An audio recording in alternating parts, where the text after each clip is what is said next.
Hello dolls, welcome back to my channel. So today's gonna be another one of those videos where I analyze some obscure throwback pop culture moment, and this is one that's actually personal to me because I found it because it was all over social media at the time. And while I've never in my life bought a Kardashian Jenner product, this situation still ended up having a direct impact on my life because it helped me find a band whose music I love and whose music I actually became a little bit obsessed with. And I think that might be the only positive impact the Kard Jenners have had on my life, but so be it. Back in March of 2016, Kylie Jenner posted a commercial on YouTube for her brand Kylie Cosmetics back when it was still in its baby days.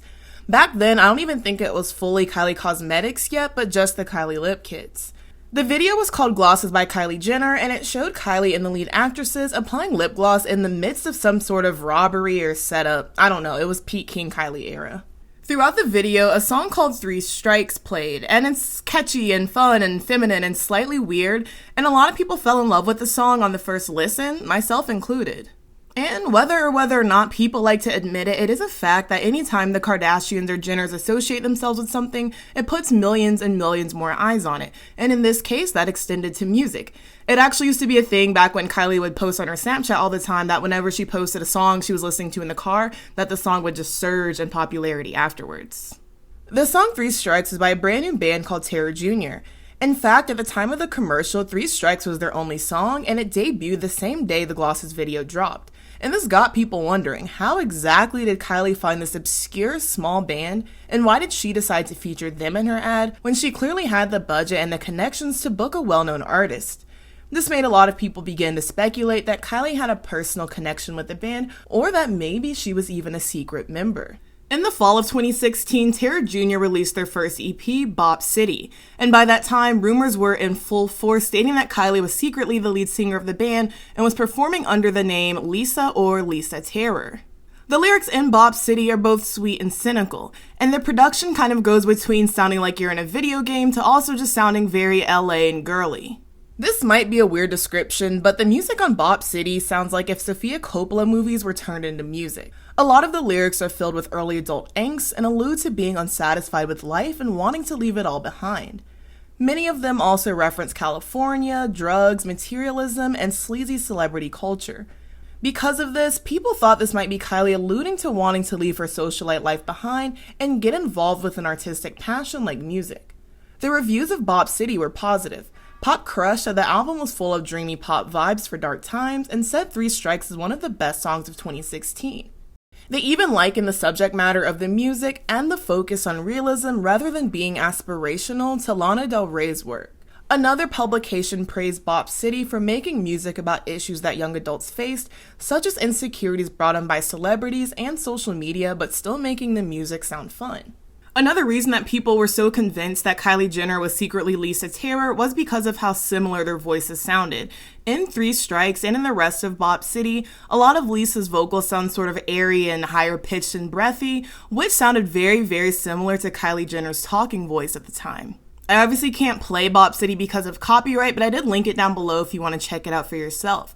And when people compared the songs to clips Kylie had posted of herself singing, they realized that more or less Kylie's voice did sound a lot like Lisa's, except Lisa's voice was just auto-tuned and pitched up, obviously for effect. And I'll be completely honest and admit it that at the time I really thought that their voices sounded extremely similar too.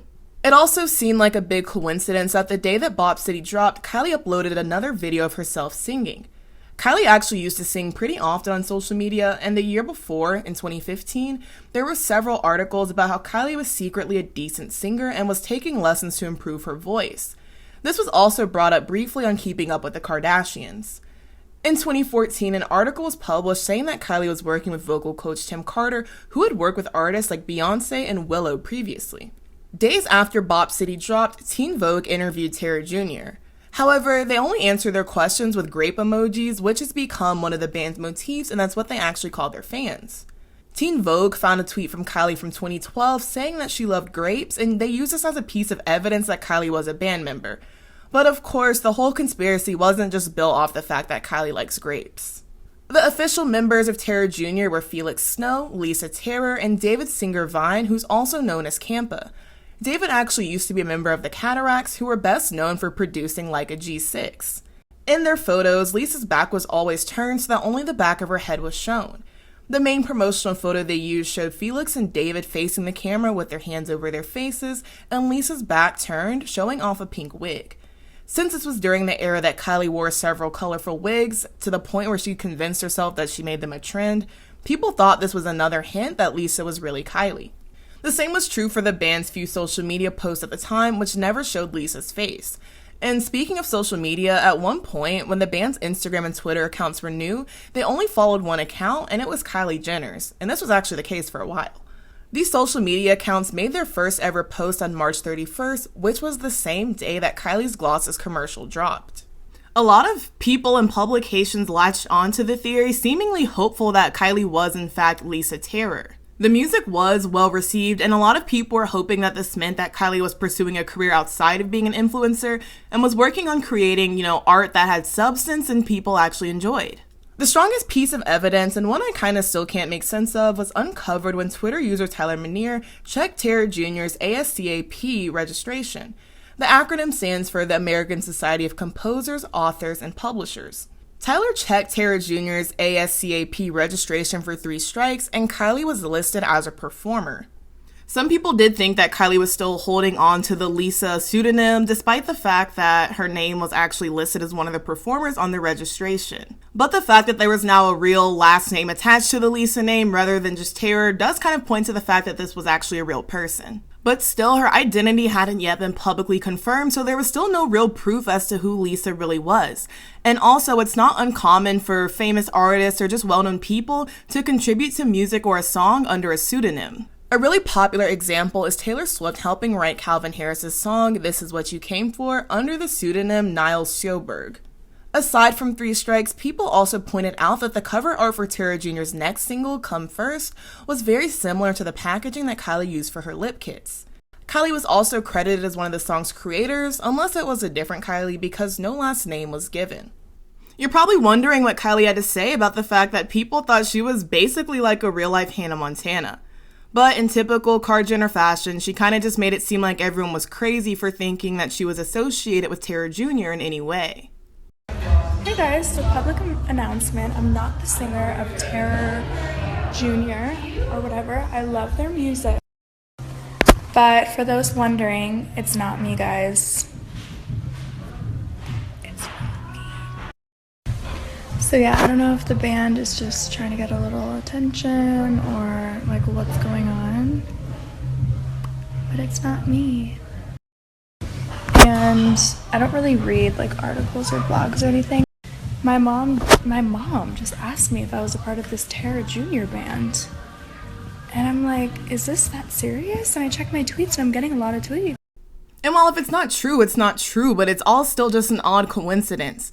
Kylie didn't speak on being listed as one of the performers for 3 strikes or about how she found the band, because if you recall, they had their debut the same day that she dropped her commercial for her glosses. So it's not like this is a band that she'd ever seen in concert or she discovered just like scrolling through Spotify or something. Aside from Kylie, there was also speculation that Lisa was really the singer Kiara. This was mostly because of the similarity in their voices and the fact that the music sounded very similar to Kiara's style, especially her most popular song, Gold. Beyond the similarity in their voices, the theory falls apart once you realize that Felix and David had produced for Kiara before, and Felix even featured on a song with her. So it really makes no sense for them to form another group and keep Kiara's identity secret if they had already publicly worked together, especially if the music was going to sound similar anyway. So who is the real singer of Terror Jr.? The mystery carried on for a while after the initial theory surfaced, since Terror Jr. didn't do any interviews. In live performances, Lisa and David's faces were obscured and the lighting was turned down, so it was hard to make out their identities. But I'm sure by this point it was easy to tell it likely wasn't Kylie up there performing, and that would have been easily debunked if she was in a different location at the time. The frontwoman of Terror Jr. turned out to be Lisa Vitale, confirming the name wasn't just a pseudonym. Lisa said that after all the Kylie theories, she was worried about how fans would receive her and her band on tour. She said, "For the first tour we did in 2017, I wore a cape. It was kind of protection for me because I was not sure how people would respond to seeing me when we had kept that so separate from the group. Even on that tour, we kept everything very moody and you couldn't fully see my face. It was still very mysterious. We were trying to keep people guessing. On this tour, the nerves of wondering how people would react to finding out who I was have dissipated because the fans that are around now support us as we are with both of our faces out there. So Lisa Vitale actually had a music career before being a part of Terror Jr., and fans found older clips of her singing on the internet and compared them to Lisa Terror's vocals, and they do sound pretty much the exact same, just sort of auto-tuned and pitched up. And Lisa said that she really appreciated being able to make music that sort of drew people in just because they were obsessed with the sound, but then they stayed for some of the more underlying messages of the music. Lisa said, "If they're drawn to the sound and the music first, then they slowly realize that we're entering their minds with these other messages strewn in there. I like when people approach it that way. They're drawn in by the pop and then maybe they stay because of the underlying message." And of course, several bands have made a name for themselves without relying on possibly having a celebrity as their lead singer. But what I'm saying is, if Terror Jr.'s music sucked but Kylie was still the lead singer, they still would have done well probably because of all the Kardashian stans. But after it was revealed that Kylie wasn't the lead singer, all of the fans of the group didn't jump ship. Personally, I was drawn in because I came across the Kylie conspiracy, but when I listened to their music, I really loved it. I was fully prepared to have to suck it up if Kylie was Lisa Terror because their music was just that good. By the end of 2017, Terror Jr. was performing in broad daylight with their faces uncovered so that their fans could see them clearly. At this point, it was just Lisa and David because Felix had left the band. They also began doing meet and greets as well as posting their faces on their social medias. Lisa's face is actually the cover of their third EP, The Girl Who Cried Purple. By 2019, Terror Jr. released their debut full-length album, Unfortunately Terror Jr. Lisa said the album was like a gift from herself and David to the world, and for that reason, the title looks like a signature at the end of a letter or card. It's signed Unfortunately because the songs were dark and melancholy and reflected the state of the world. Both Paper and Billboard reviewed the album positively. Billboard said Unfortunately features the duo combining their danceable sound with socio-political themes such as women's productive rights, LGBT rights, and substance abuse. Paper called their music refreshing and rebellious. Another review said, "Although their discography may seem to be packed with only twinkly pop songs, this open-minded duo makes room for a significant amount of socio-politics to be involved in their introspective songwriting, just as they do with their highly anticipated new album, Unfortunately Terror Jr. Unfortunately Terror Jr. is an impressive collection of 15 dynamic tracks that expose modern culture, the current political climate, and daring love." Since then, Terror Jr. has released 3 more projects, Ranchero Catastrophe, Road to Grapenss, and Dead Girl Ressurected, which just came out back in October.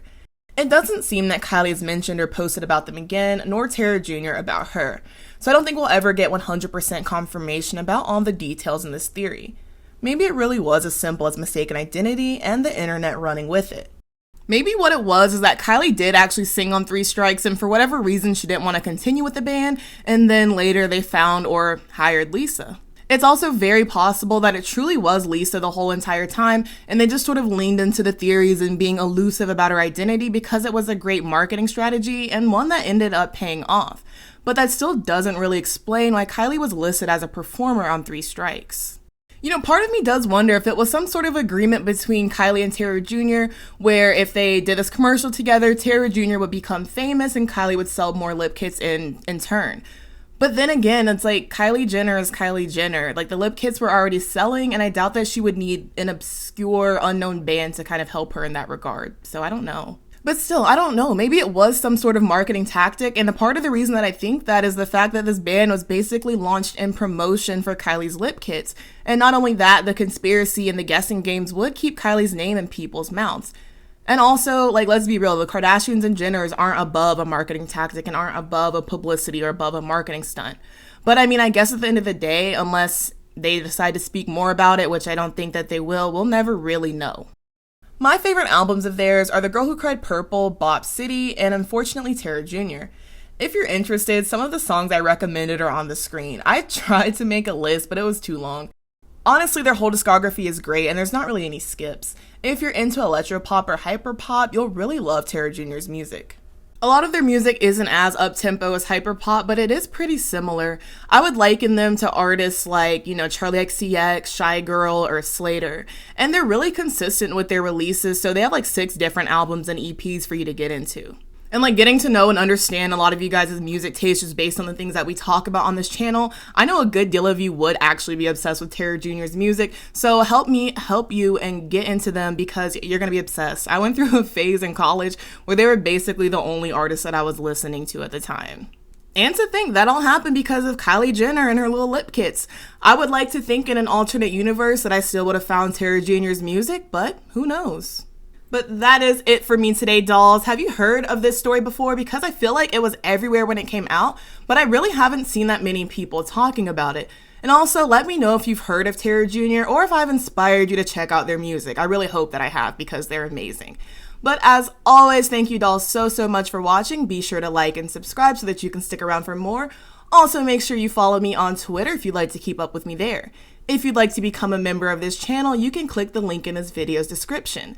Love you dolls so much, and I will see you very soon. Bye-bye.